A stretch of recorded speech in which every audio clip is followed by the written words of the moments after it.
بسم الله الحمد لله والصلاة والسلام على رسول الله رب زدني علما. أعوذ بالله من الشيطان الرجيم. بسم الله الرحمن الرحيم. يا أيها الذين آمنوا اتقوا الله وذروا ما بقي من الربا إن كنتم مؤمنين، فإن لم تفعلوا فأذنوا بحرب من الله ورسوله، وإن تبتم فلكم رؤوس أموالكم لا تظلمون ولا تظلمون، وإن كان ذو عسرة فنظرة إلى ميسرة، وأن تصدقوا خير لكم إن كنتم تعلمون، واتقوا يوما ترجعون فيه إلى الله ثم توفى كل نفس ما كسبت وهم لا يظلمون. We have done translation word to word, word Yep. for word meaning Alhamdulillah once, and let's complete today this chapter inshallah. I'll try my best. Because it's been very long. Yeah, indeed. But So it's we good. It's good. Uh, yeah, inshallah ta'ala, it's very nice or informative sitting, or this meeting Exactly. is gonna be again, Hmm. inshallah. This is our third chapter, I think, third lesson uh, in this ayah. First part, second part, and I think this is third part we are doing about Sood and Riba.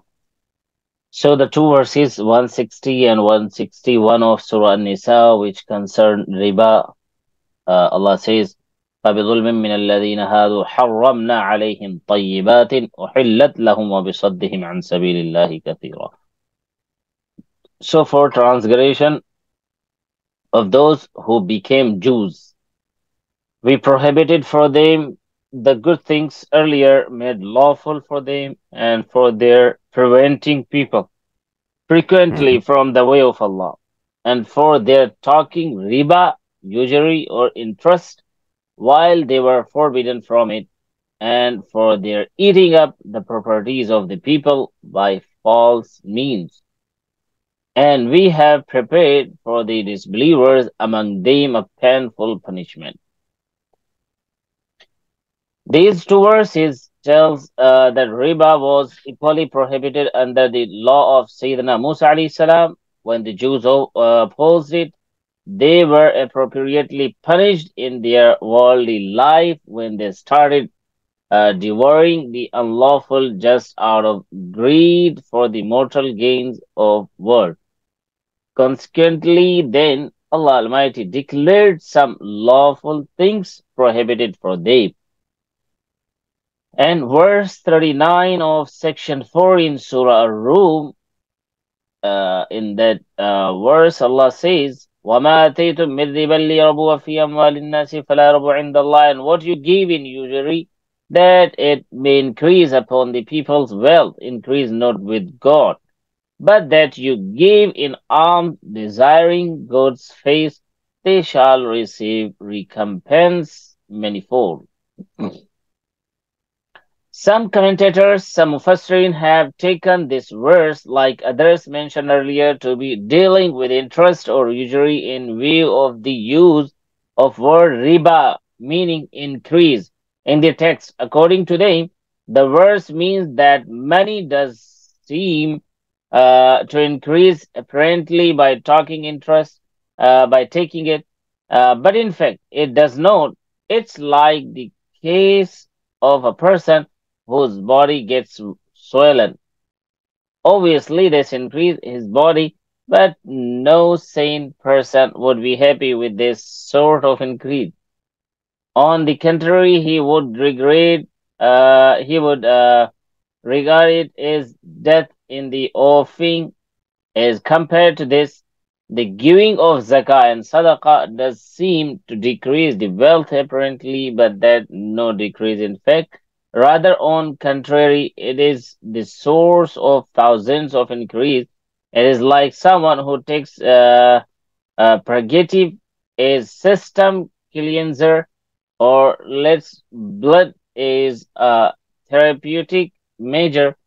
He looks weak on the outside and seems to miss something in his body, but those who know regard this decrease to be a forerunner of his increase in health and strength. According to some scholars of tafsir, means mufassirin, the verse does not refer to the prohibition of usury or interest at all. Rather, the word riba used in that verse refer to a gift presented to someone, not in good faith, but with the intention that it would bring back some better gift in return from the receiver. The gift of this type are in vogue in some communities at the time of marital ceremonies, since this type of giving is to seek selfish ends and not to seek the pleasure of Allah. Does it also, the people do it also there in Washington, Seattle, like they give something uh, in ceremonies? Yeah, they do. In some case, yeah. They give, and they expect that they will double it. So The family yes, of the non-Muslim. the family of girl, they will double it. They will just give it back to you, making double. Yes. Oh, so that's what we are talking about. They are just they do not seek the pleasure of Allah Almighty. Therefore, it was Yeah, said exactly. in the verse that by doing so your wealth may seem to increase, but actually it doesn't increase with Allah. While that which is given as zakah and sadaqah to seek the pleasure of Allah Almighty goes on to double and redouble with Allah. According to this explanation, the sense of the verse will match with what was said addressing the Holy Prophet sallallahu alaihi wasallam in another verse. وَلَا تَمْنُن تَسْتَكْثِرْ. That is, do not favor to any with the intention that it may bring to you some added benefit in return. The second explanation appears to be obvious, weightier in connection.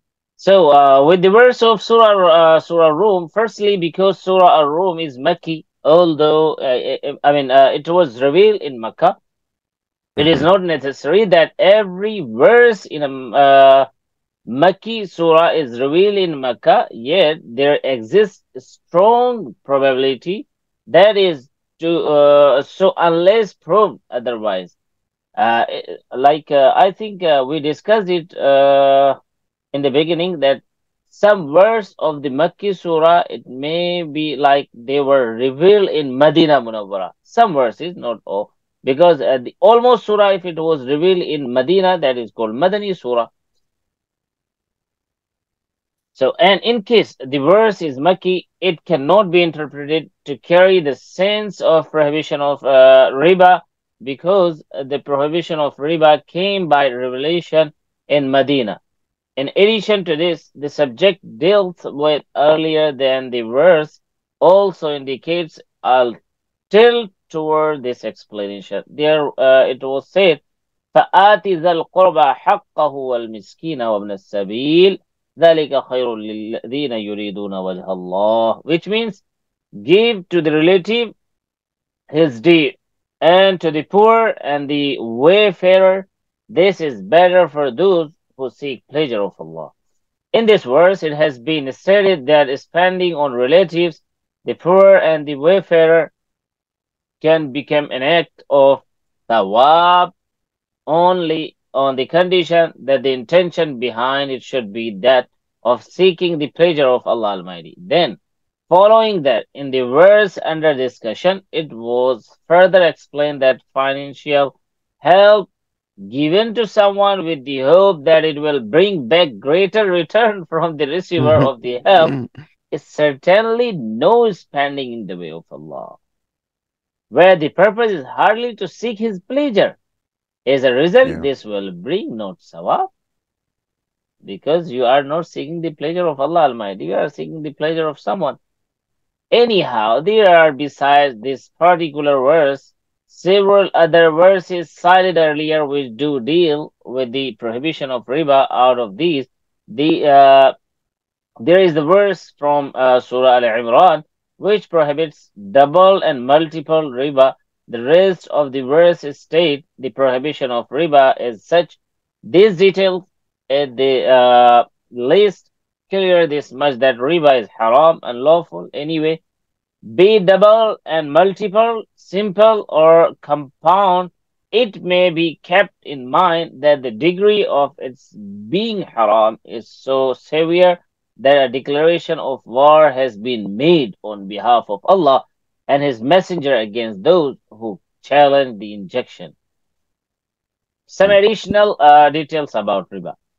Since riba has become the supporting pillar of the prevailing trading system today, it's commonly noticed that people are usually disposed to balk at the idea of its unlawfulness when confronted with its prohibition under the verse of the Book of Allah and the tradition of the Holy Prophet sallallahu alaihi wasallam, rather than understand and explain its real nature. They tend to diffuse the issue with excuses. I wish to state humbly that the issue has to be first analyzed and discussed gently by taking up each aspect in its proper setting, without which we are sure to end up confusing issues. These are three parts we are going to discuss here. One, what is the real nature of riba in the Quran and Sunnah, and what forms does it cover? Second, what is the wisdom behind the prohibition of this riba? Third, granted that riba, no matter how evil it may be, has become a pillar of the economic system all over the contemporary world. Now, if we were to abandon it under injunctions of the Quran, how will the system of banking and trade run? These are 3 points. So, to begin with, the word riba is a well-known word in the Arabic language. This word was known not only since the blessed appearance of the noble Prophet sallallahu alaihi wasallam, but also during the time when Arabia was pagan and the Quran was not yet revealed. Moreover, the verse of Surah Nisa also tells us that the word riba, its related dealing were equally well known during the time of the Torah, where too it was declared haram, unlawful. It's obvious that riba was known since ages in Arabia, and its environs, continuous transactions were being made as an established custom. When the Quran was revealed, it not only prohibited riba, but also gave the information that riba was made unlawful for the community of Musa alayhi salatu wasalam as well.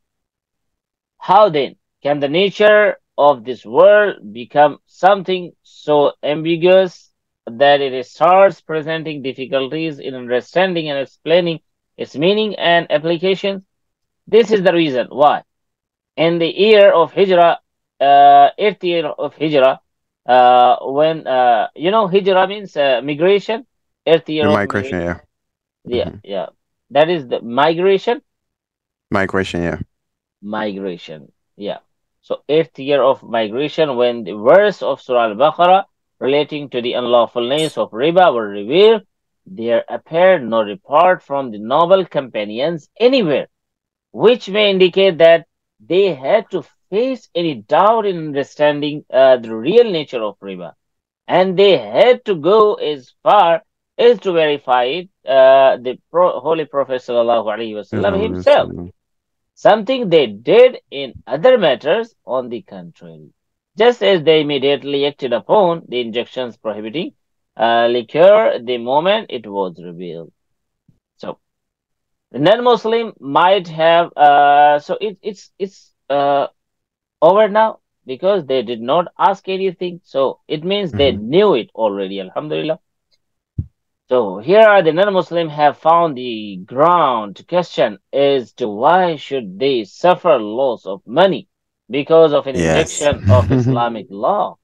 Therefore, in order to offset that possibility, the Holy Prophet ﷺ made it So, clear in his address of the last Hajj, khutbah of Hajjatul Wada. yeah, the last Yeah, speech. Yeah. this last speech of the last Hajj.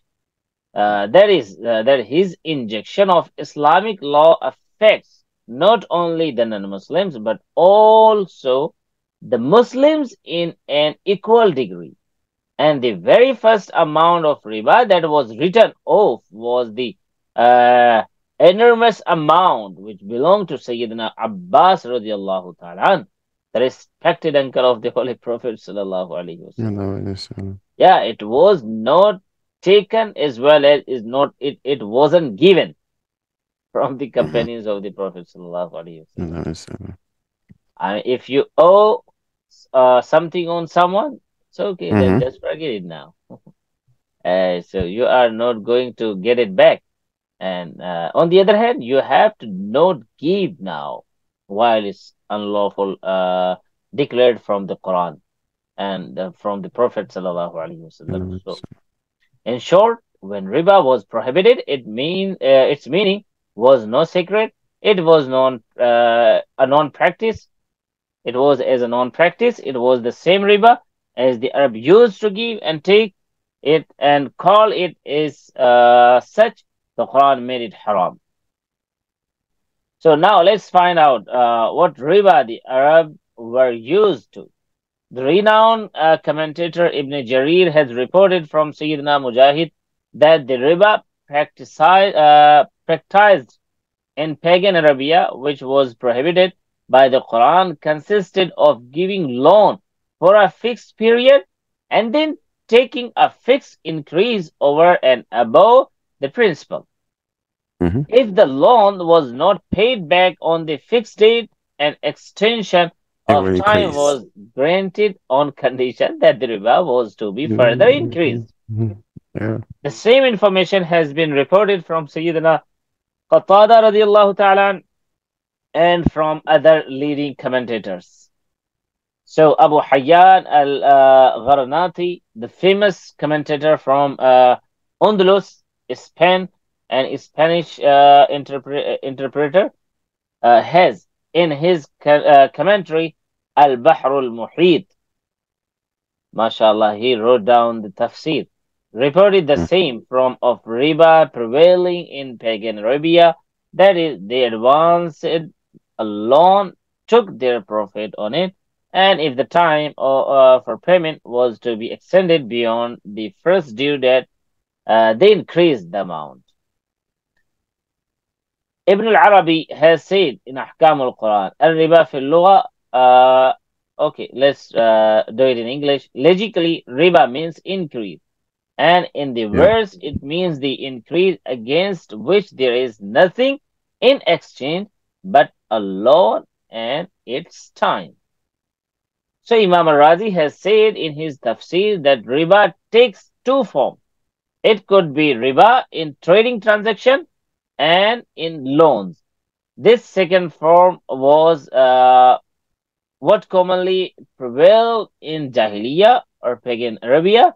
The known practice was that they would give their money on loan to someone for a fixed period of time and receive profit against it every month. So in Ahkam al-Quran, Imam al-Jassas defines the riba, and he says the loan given for a certain time on condition that the borrower will pay an increased amount above the principal. In Hadith, the Prophet ﷺ said, the loan that draws profit is riba. كل قرض جر نفعا فهو riba. It's also a rule of fiqh.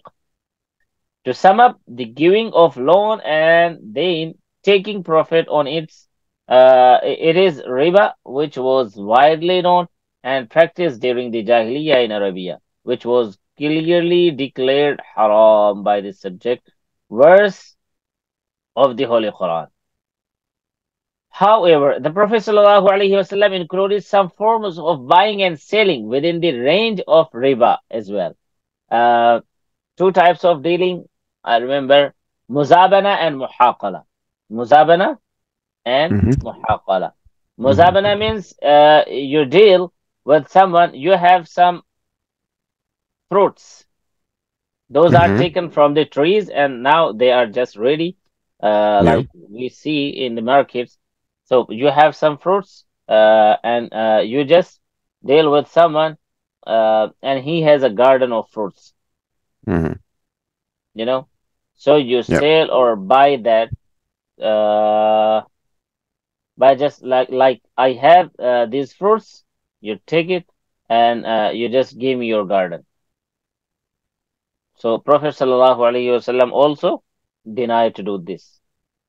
And muhaqala, like you have grains, and somebody who did not harvest uh, his grains yet, and you are giving him the grains, and you are just taking his like that I'll do it myself, and whatever Oh, I okay. get, it's mine. Prophet Yeah, sallallahu I alaihi see. wasallam also denied to do this. Forbid that. Mm. Yeah, because this all these all the procedure is just over your idea. You don't know what are you giving and how much you are giving You're and what are giving. you Yeah. taking and how much it will be. Yeah. So muzabana and muhaqala, he also denied.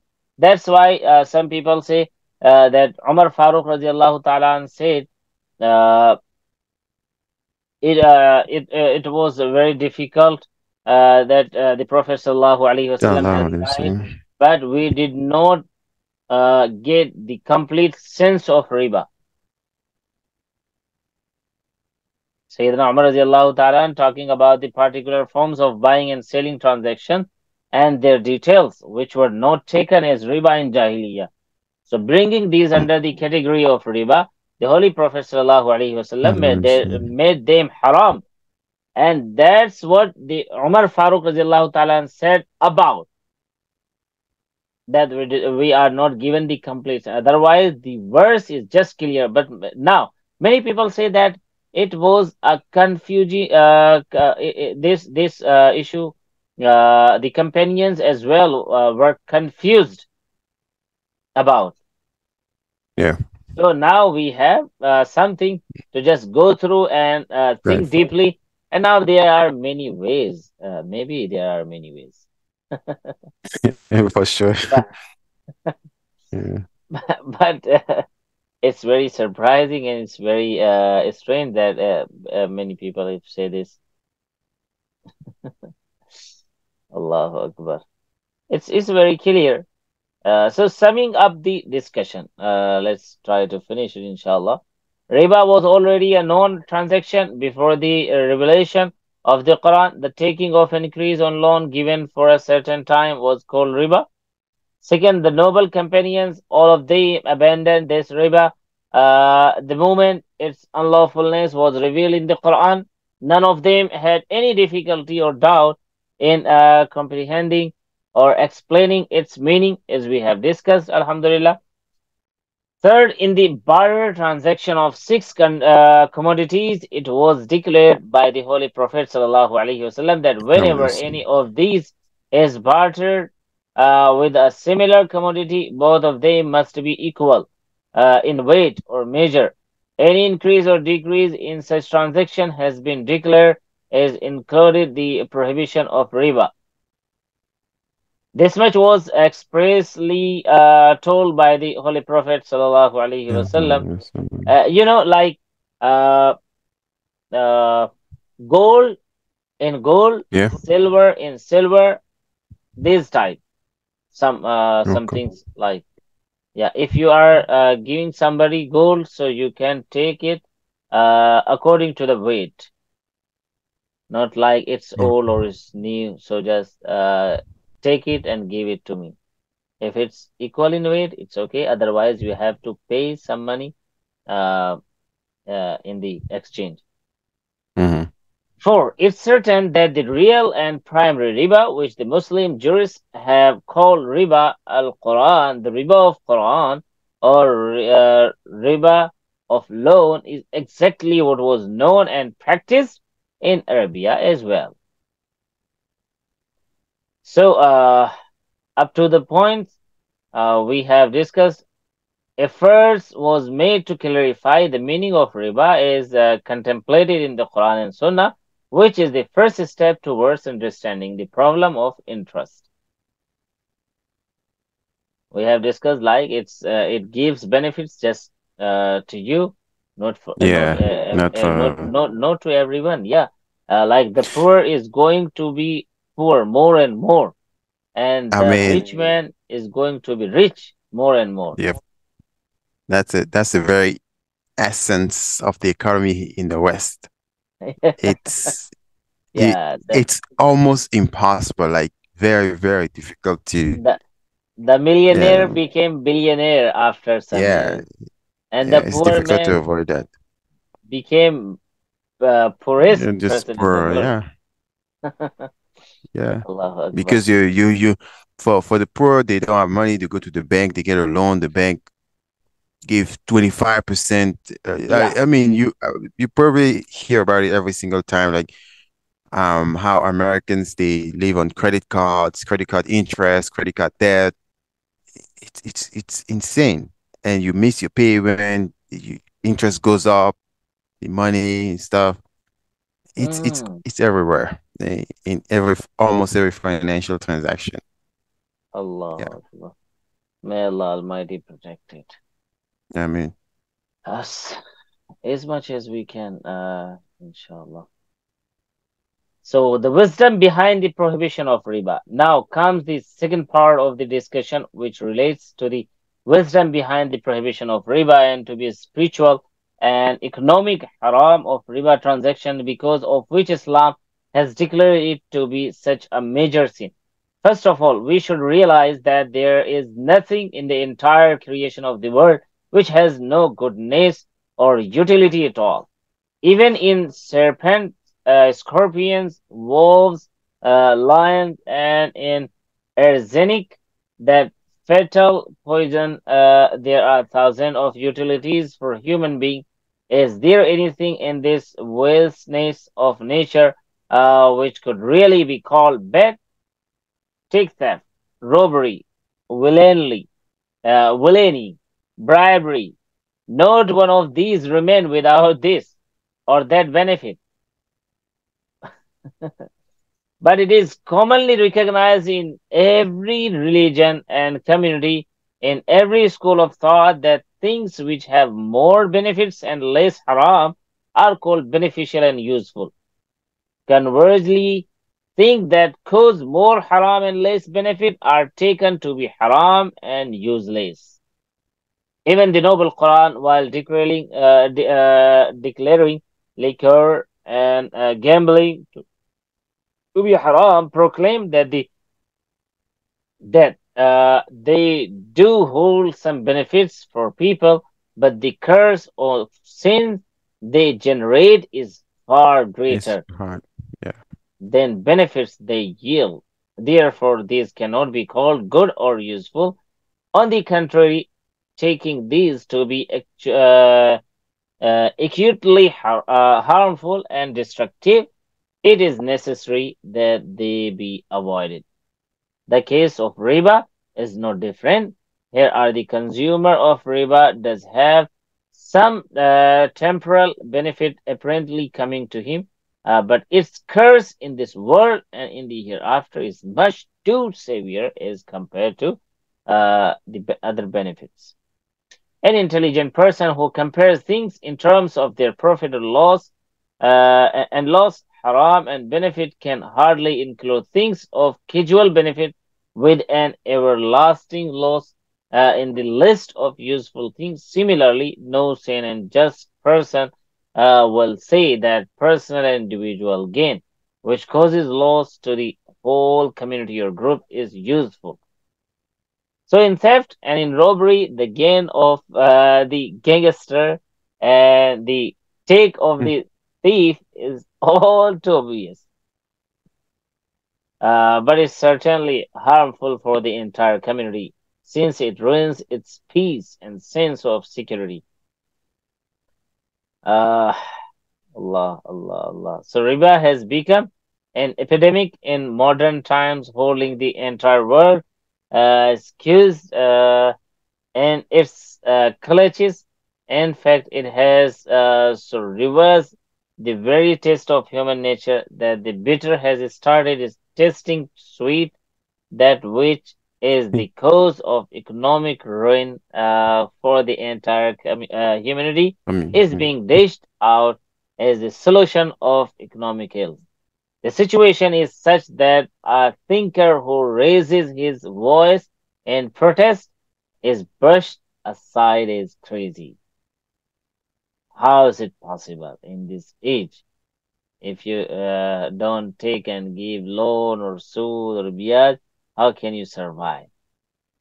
yeah, So, however, in answer to that, any sane and just person would simply suggest that the blessings of the act of man-eaters cannot be observed in the habit of the man-eaters. One has to go other habitats where lie dead bodies in thousands and thousands, on whose blood and flesh these beasts have grown. Islam and the Sharia of Islam can never accept such an act as correct and useful.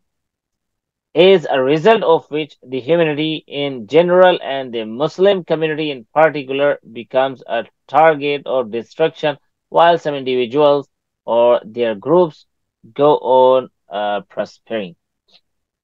Economic drawbacks of riba or interest. If there was no other defect in riba except that it results in the gain of some individuals and the loss of the whole humanity, that one and very defect would have been enough to justify its prohibition and hate-worthiness, although it does have many other economic drawbacks and spiritual disasters. First of all, let's understand how riba is the gain of particular individuals and the loss of a community in general. The hackneyed method of riba, practiced by users, was so crude that even a person of ordinary common sense could see how it benefited a particular person and harmed the community in general, like we discussed. But the new enlightenment of today, or shall we call it the new darkness, by producing purified liquor through mechanical processing and aging,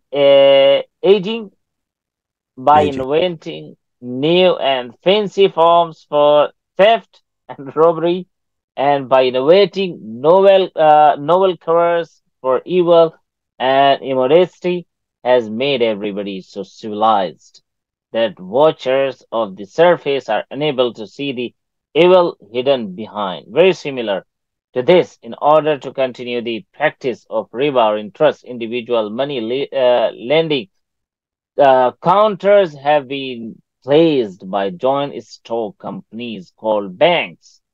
Now, to throw dust in everybody's eyes, consumers are educated that this modern method of riba is good for the whole community, because common people do not know how to run a business with their money, or cannot do so due to shortage of capital.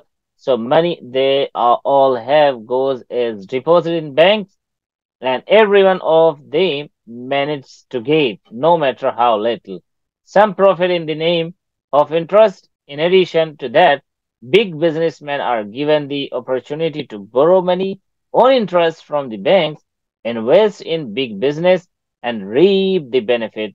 Thus, interest has been made to appear as some sort of blessing which is reaching all individuals of the community. Allahu Akbar. This is a bitter truth. Yes, we Yeah, are trying to collect something, but at the end we just deposit it in the banks, and they, they are the people like to just borrow from there and they use it. Allahu Akbar. So there are many disadvantage, or like This is a big disaster, we can say. We know about monsters, so it's like something. And the design for deception, like we have already seen how riba interests prey on communities and nations, and how some individuals are promoted instead along with it. You would do well to discover yet another demonstration of evil genius when the consumers of riba realized out of their own experience.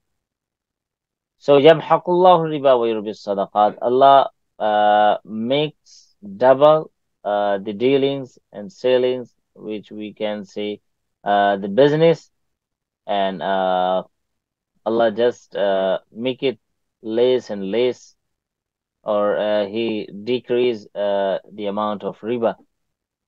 Wa yurbi sadaqat. Mm.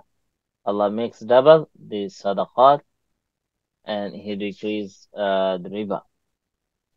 So I think we have to do one more class on the same topic. Or I think, what do you say? We have done almost, Alhamdulillah. I mean, almost, yeah. But if necessary, well, why not? If we Yeah, it's like something I have collected some like we have something in our mind, any doubt Mhm. or some Yeah. questions, and what is the obligation of zakah ensures progress in business, and also interest is spiritual ills, uh, and like is it impossible to run a business without interest? So some aspects are Oh, also that's good. there. That's good. Yeah, let's didn't have one class to cover it. Yeah, That inshallah, that sounds inshallah. very interesting. Yeah.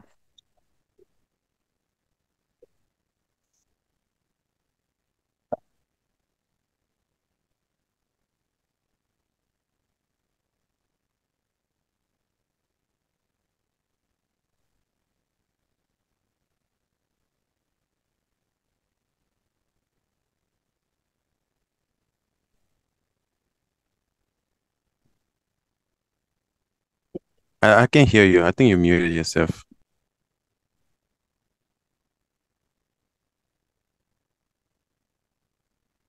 Uh, your sound is gone. I can hear you. Okay, now you can hear me. Okay, Now I can hear you. yeah, inshallah ta'ala. So let's do it tomorrow. So Inshallah. Yeah. be Sounds good. happy and healthy, and see you tomorrow, inshallah, at the same time. Inshallah. Yeah, sounds good. Assalamu alaikum. Yes. Alaikum salam wa rahmatullahi wa barakatuh.